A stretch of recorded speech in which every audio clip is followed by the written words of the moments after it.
So, let's say this question.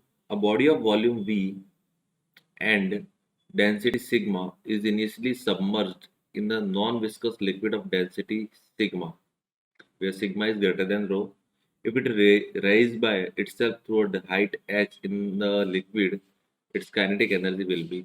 देखो उन्होंने बोला है कि हमारे पास एक बॉडी है जो कम्प्लीटली लिक्विड के अंदर सबमर्ज है, दोनों की डेंसिटी हमें गिवन है और बोला है कि बॉडी एच हाइट से राइज कर रही है तो काइनेटिक एनर्जी कितनी होगी। तो ये सपोज हमारे पास एक बॉडी है ऐसी, ऐसा कोई बॉडी दे रखा है जो सिग्मा डेंसिटी के लिक्विड के अंदर रखी हुई है ऐसे, ठीक है, ये दे रखा है। अब इस पे डाउनवर्ड डायरेक्शन में ग्रेविटी की वजह से लग रहा होगा, ऊपर के अपवर्ड डायरेक्शन में बायन्सी फोर्स लग रहा होगा लिक्विड की वजह से। तो जो ग्रेविटी फोर्स होगा वो कितना होगा, वी वॉल्यूम है, इसकी डेंसिटी सिग्मा है इंटू जी, रो आ जाएगी सॉरी, और बायन्सी फोर्स होगा एफ बी, वो कितना हो जाएगा, वी वॉल्यूम है, डेंसिटी कितनी है उसकी सिग्मा लिक्विड की इंटू जी हो जाएगा।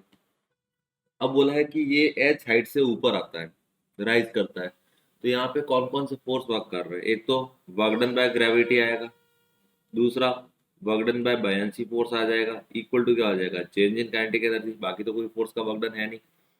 वर्क डन बाय ग्रेविटी लिखोगे, ग्रेविटी डाउनवर्ड डायरेक्शन में लग रहा है, बाय डिस्प्लेसमेंट ऊपर की डायरेक्शन में हो रहा है, तो V rho G into H आगे क्या आ जाएगा माइनस, प्लस बायन्सी के लिए V sorry V sigma G into H is equal to change in kinetic energy के बराबर होगा। तो यहाँ पे जो चेंज इन काइनेटिक एनर्जी होगा that is equal to V D H sigma minus rho के बराबर।